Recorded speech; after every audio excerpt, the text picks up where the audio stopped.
Bonsoir tout le monde et bienvenue sur ma chaîne YouTube, ce n'est pas que du football. Aujourd'hui, nous allons voir ensemble le 11 des joueurs à suivre en 2025. Pour chaque poste, j'ai sélectionné un joueur qui marquera 2025, que ce soit pour son niveau sur le terrain ou pour son actualité en dehors. J'ai aussi mis des mentions honorables ou des remplaçants pour chaque poste afin de mettre le plus de joueurs possible en lumière. Avant que la vidéo commence, n'hésite pas à t'abonner et à me dire dans les commentaires quel joueur qui selon toi marquera l'année 2025. Vous êtes prêts ? C'est parti. On commence avec le poste de gardien de but et j'ai sélectionné selon moi deux gardiens qui représentent l'avenir de ce poste. Tout d'abord, nous avons Diogo Costa. Véritable muraille avec le FC Porto, Diogo Costa a confirmé son statut parmi les meilleurs jeunes gardiens du monde. Son jeu au pied et ses réflexes incroyables le rendent indispensable pour son club. Une deuxième partie de saison de haut niveau pourrait lui ouvrir les portes d'un plus gros club européen. En deuxième, j'ai sélectionné Lucas Chevalier. Avec Lille, Lucas Chevalier a montré des qualités exceptionnelles pour son âge et a performé en Ligue des Champions avec son club. Agile et confiant sous pression, il s'impose comme l'un des futurs titulaires en équipe de France et la relève de son idole Mike Maignan. Mais pour le poste de titulaire dans ce 11, j'ai sélectionné le gardien géorgien Giorgi Mamardashvili. En 2024, il s'est imposé comme l'un des meilleurs gardiens du football européen. À seulement 24 ans, il brille par son calme sous pression et sa capacité à réaliser des arrêts extraordinaires. Avec sa stature impressionnante de 1m97, il est un atout défensif majeur pour Valence et l'équipe nationale de Géorgie. Sa maîtrise du jeu au pied et son rôle dans la relance rapide font de lui un gardien moderne, parfaitement adapté au football actuel. Il rejoindra cet été son futur club Liverpool, lui qui est en prêt depuis cet été.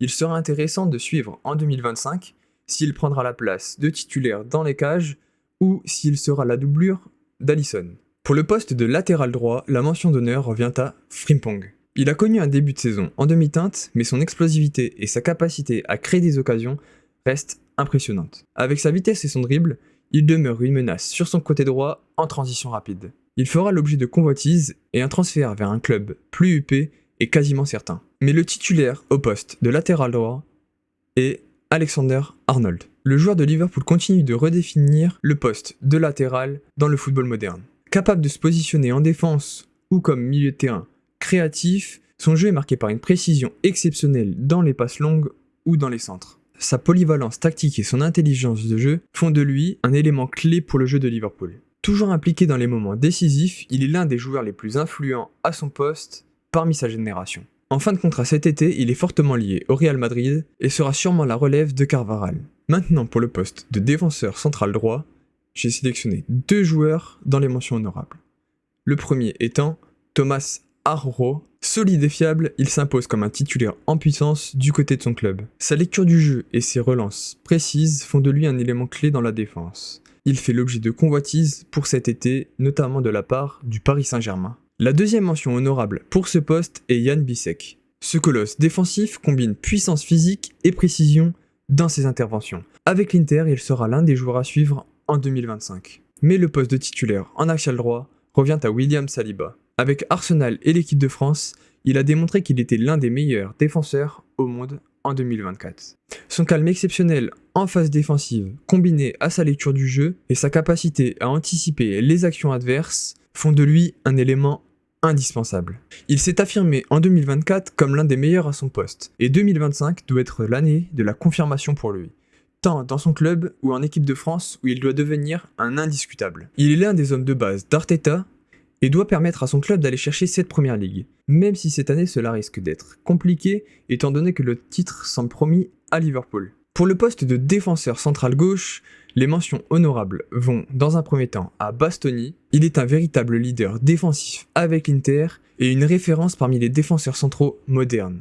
Avec sa relance propre et son intelligence tactique, il impressionne sans cesse. Dans un second temps, la mention revient à Pau Cubarsí. À seulement 17 ans, il représente l'avenir du football espagnol. Déjà loué pour sa sérénité et sa capacité à lire le jeu, il pourrait s'imposer comme l'un des meilleurs à son poste malgré son jeune âge, à l'instar de Lamine Yamal. Mais pour le poste de titulaire dans l'axe gauche, j'ai sélectionné le joueur de Manchester United, Leny Yoro. Jeune pépite française, il est un défenseur central qui allie maturité et talent. À seulement 19 ans, il s'est imposé comme un gros prospect à son poste grâce à des performances solides.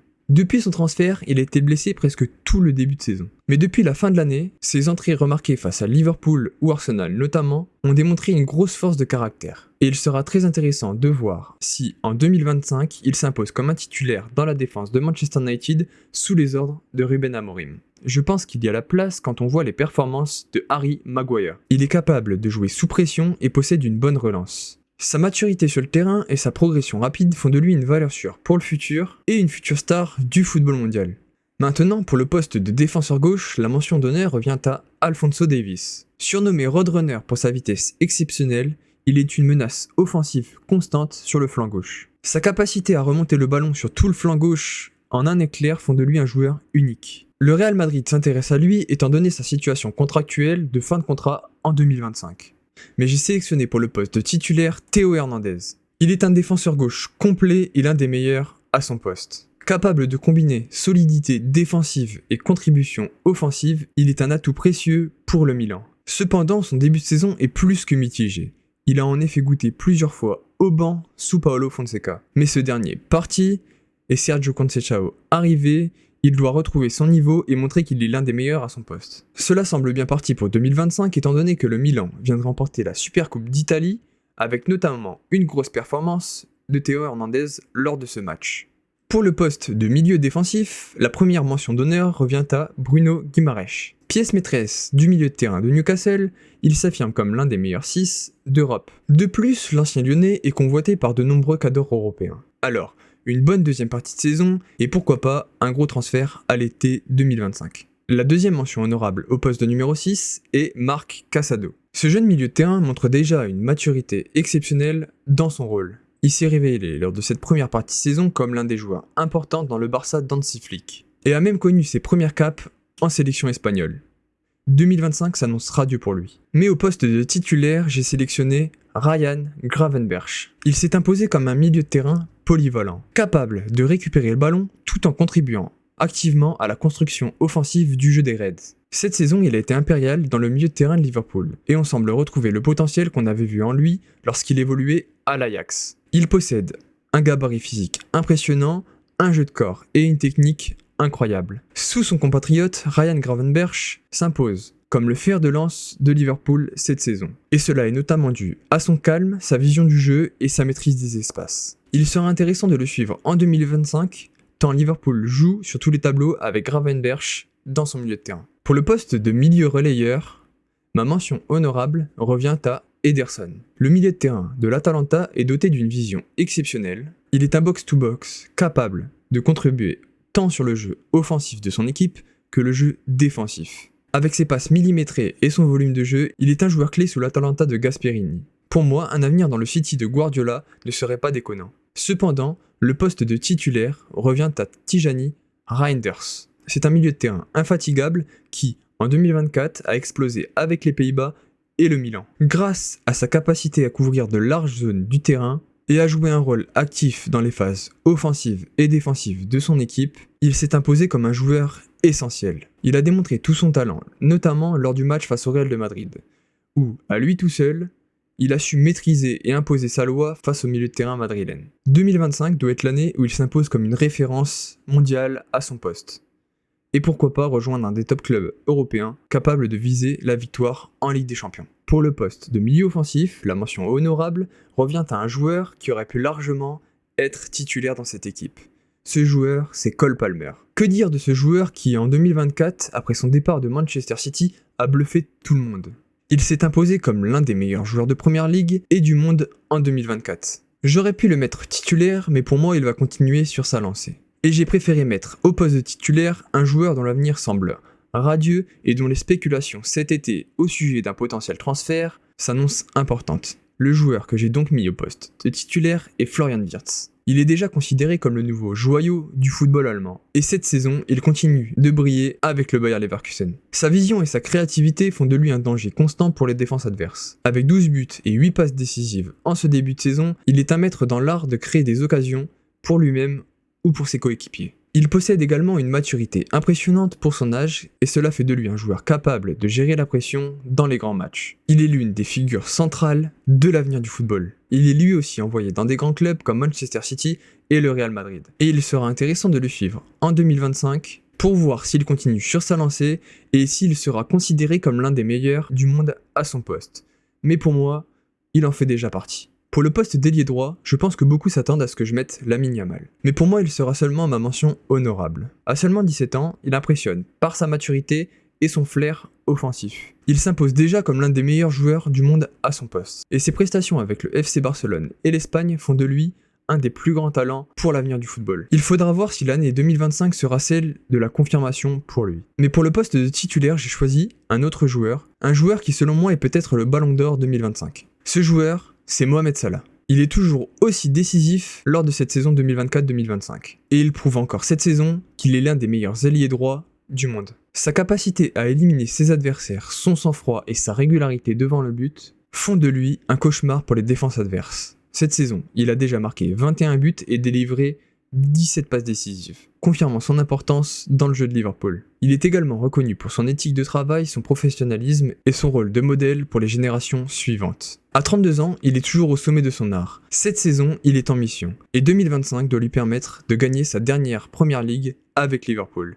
Lui qui est en fin de contrat cet été et qui a déjà annoncé son départ de Liverpool. S'il continue sur les mêmes bases que son début de saison, le prochain Ballon d'Or est déjà trouvé. Pour le poste d'ailier gauche, la mention d'honneur revient à Jamie Bynoe Gittens. Ce jeune ailier anglais de Liverpool est connu pour sa vitesse et sa capacité à éliminer en 1 contre 1. Ses dribbles déroutants et son énergie le rendent particulièrement redoutable. Il marche sur les pas de son compatriote Bellingham et il sera intéressant de voir son année 2025. Maintenant pour le poste d'ailier gauche, mon titulaire est Nico Williams. Explosif et imprévisible, il est un ailier gauche qui attire l'attention par sa vitesse et sa qualité de dribble imprévisible. Sa capacité à percuter les défenses et à créer des occasions font de lui une menace constante. Encore jeune, il a toutes les cartes en main pour devenir l'une des références mondiales à son poste. En 2024, aux côtés de Lamine Yamal, il a conduit l'Espagne à un nouveau sacre en championnat d'Europe. Proche de rejoindre le Barça l'été dernier, il est finalement resté du côté de Bilbao. Il sera intéressant de voir si en 2025 il rejoindra un club plus huppé. Enfin, pour le poste de buteur, les mentions honorables reviennent à Omar Marmouche. Polyvalent et puissant, il s'est illustré avec son club Francfort. Avec 18 buts et 12 passes décisives, il s'impose comme l'un des meilleurs attaquants de ce début de saison. Et la deuxième mention honorable revient à Joao Pedro. Jeune avant-centre talentueux de Brighton, il affiche déjà une certaine régularité devant le but. Sa mobilité et son intelligence de jeu font de lui un attaquant redoutable dans la surface de réparation. Il a tout d'un futur attaquant d'un grand club européen. Mais peut-être que vous l'avez déjà deviné, mais le poste de titulaire dans cette attaque revient à Víctor Gyökeres. Il s'est imposé cette saison comme un buteur redoutable. Avec 62 buts en 63 matchs, il s'est imposé comme le fer de lance du Sporting. Sa puissance physique, son intelligence de déplacement et sa finition clinique font de lui un avant-centre complet. Il est un attaquant moderne, capable de briller dans les grands matchs, mais aussi dans les rencontres les plus tactiques. Il sera intéressant si en 2025 il rejoindra un cadre. Lui qui est aussi lié à de nombreux clubs européens et qui va peut-être rejoindre son ancien entraîneur, Ruben Amorim, à Manchester United. De plus, est-ce qu'en 2025 il battra son record de buts? Et est-ce qu'il sera encore le meilleur buteur sur une année civile? Voici maintenant à quoi ressemble mon 11 des joueurs à suivre en 2025. Dans les buts, nous retrouvons Giorgio Marmadashvili. Au poste de latéral droit, Trent Alexander-Arnold. La défense centrale est composée de William Saliba et de Liniero. À gauche, Théo Hernandez. Dans le milieu de terrain, en pointe basse, nous avons Ryan Gravenberch, un cran au-dessus en box-to-box Tijani Reinders et au poste de milieu offensif Florian Wirtz. Sur les ailes, Mohamed Salah ainsi que Nico Williams. Et enfin, en attaque, Víctor Gyökeres. Selon vous, est-ce que cette équipe peut potentiellement gagner la Ligue des Champions? Moi je pense que oui. Si tu as aimé la vidéo, n'hésite pas à t'abonner et à liker. Dis-moi aussi en commentaire quel joueur pour toi est à suivre en 2025. Et n'oublie pas, ce n'est pas que du football.